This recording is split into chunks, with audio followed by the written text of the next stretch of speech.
নাটোরে একটি ভিডিও দেখলাম যে অন্ধ মানুষ বাঁশ ধরে লাঠি ধরে কারো সাহায্য না নিয়ে মসজিদে যাচ্ছেন এবং তিনি নাকি আজানও দেন, মসজিদে 5 ওয়াক্ত নামাজও ঠিকমতো পড়েন। দেখে মনে হচ্ছে বয়স একেবারে কম না, শতবর্ষী হতে পারে। অন্ধ একজন মানুষ রাস্তা পারাপার হতে পারছে না, চিনছে না, জানছে না, আপনি তাকে সহযোগিতা করলেন। সাহাবীদের আখলাক। তো নাটোরের যে মুরব্বী এই যে অন্ধ হওয়ার পরেও মুয়াজ্জিন বা মসজিদের মধ্যে যাচ্ছে, মূলত সাহাবী রিদওয়ানুল্লাহি আনহুম আজমাইন এখানে নেই, কিন্তু তাদের চারিত্রিক মাধুর্যতা এই বর্তমান জামানায় অনেকের মধ্যে কিন্তু আমরা দেখতে পাই। সুতরাং সুস্থ সবল মানুষ আমরা যারা এই দুনিয়ার জিন্দেগিতে জীবিত আছি, নিজেদেরকে অপরাধী মনে হয় না ভাই অনেক সময়, যে আমি সুস্থ হওয়ার পরও কেন আমি মসজিদে যাচ্ছি না, কেন আমি জামাতে যাচ্ছি না? আপনি ঘরে নামাজ পড়লে আপনি যে পরিমাণ সওয়াব পাবেন এর চাইতে 27 গুণ সওয়াব আল্লাহ সুবহানাহু ওয়া তাআলা জামাতে নামাজ পড়ার কারণে আপনার আমলনামায় দিবেন। আশহাদু আল্লা মুহাম্মাদুর রাসূলুল্লাহ, হাইয়া আলাস সালাম, হাইয়া আলাস সালাম, হাইয়া আলাল ফালাহ, হাইয়া আলাল ফালাহ, হাইয়া আলাল ফালাহ। আল্লাহু আকবার, আল্লাহু আকবার, লা ইলাহা ইল্লাল্লাহ। বৃদ্ধ 115 বছর বয়সী একজন বৃদ্ধ, যে অন্ধ একজন বৃদ্ধ, তিনি কিন্তু রশি ধরে ধরে মসজিদে যায় এবং 5 ওয়াক্ত নামাজ আদায় করে এবং তিনি কিন্তু নিজেই আজান দেয় এবং তিনি নিজেই ইমামতিও করে এবং সেই মসজিদের মালিকও কিন্তু তিনি নিজেই, কারণ তিনি নিজেই মসজিদটি নিজ অর্থায়নে এবং নিজের জায়গাতেই সেই মসজিদটি করে দিয়েছিল সেই মহান ব্যক্তিটি।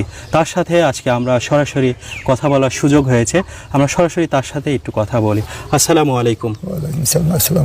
ওয়ালাইকুম আসসালাম। চাচা কেমন আছেন আপনি? আলহামদুলিল্লাহ, আল্লাহ ভালো রাখছে।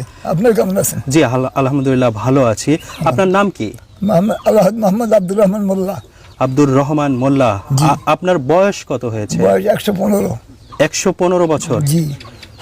আচ্ছা, আপনি 115 বছরে আপনার এই যে চোখের যে দৃষ্টিশক্তি হারিয়ে ফেলেছেন, এটা কতদিন যাবত হারিয়েছেন বা কিভাবে হারালেন? 18-19 বছর হলো। এই যে 115 বছর বয়স আপনার, আপনি যে প্রতিদিন 5 ওয়াক্ত নামাজ আদায় করতে এই রশি ধরে ধরে যান। জি। আচ্ছা, এইভাবে আপনার প্রতি 5 ওয়াক্ত আপনার যেতে কি কোনো কষ্ট হয়? না, কষ্ট হয় না। কষ্ট হয় বটে, কিন্তু কষ্ট মনে হয় না। আমি শান্তি পাই না, আমি শান্তি পাই। আরো শান্তি পান আপনি? জি আলহামদুলিল্লাহ। আচ্ছা, ফজরে যখন যান তখন তো আপনার সাথে কেউ থাকে না, ওই রাস্তা পার হতে আপনার মনে হয় একটু সমস্যা? রাস্তা পার হতে বাড়ি ধরে দাঁড়া থাকি, যখন গাড়ি যায় সাউন্ড শুনতে পাই তখন দাঁড়ায় থাকি। তার গাড়ি যাওয়ার পর একসাথে 2-3 দিন 4 দিন চলে যায়। তারপরে জিজ্ঞাসা করি প্রতিগুলোকে, এবার গাড়ি আসে, বলে না এখন গাড়ি নাই, তখন পার হই।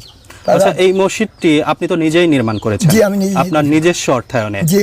এটা আপনি কি উদ্দেশ্যে করেছিলেন? বলছিলাম যে এই আমার আমার বাড়ি হলাম মধ্যপাড়া, তো উত্তরপাড়া একটা মসজিদ, খুতবা পাঠের মসজিদ আছে। তো ওই মসজিদে কেউ এই পাড়া থেকে নামাজ পড়তে যায় না, নামাজ পড়তে যায় না। জায়গাও আপনার, মসজিদের নির্মাণ ব্যয়ও আপনার, মসজিদের মুয়াজ্জেমও আপনি, মসজিদের ইমামও আপনি। ইমাম আমি সবসময় করি না, ওই যখন আমার ছেলে থাকে আমি আলমের কাছে পরামর্শ নিয়েছি। বড় আলম বলেছে যে আপনার যদি ছেলেরা কি প্রত্যেক লোক যদি জানাশোনা থাকে তার দিন আমার ইমামতি করাবেন, আর যদি না থাকে তাহলে আপনি নিজের নামাজ পড়বেন, আর অসুবিধা হবে না। আচ্ছা, আপনি তো হজ করেছেন? জি। কত সালে? 11 সালে, 2011 সালে। আর আপনার এই যে 115 বছরের জীবদ্দশায় এখন শেষ জীবনে প্রায় চলে এসেছেন, আপনার শেষ জীবনে আপনার ইচ্ছাটা কি, যে কি করে আপনার আত্মতৃপ্তি হবে? আমার আর ইচ্ছা কোনো বড় হওয়ার, বড় লোক হওয়ার, কোনো টাকা পয়সা চাই না।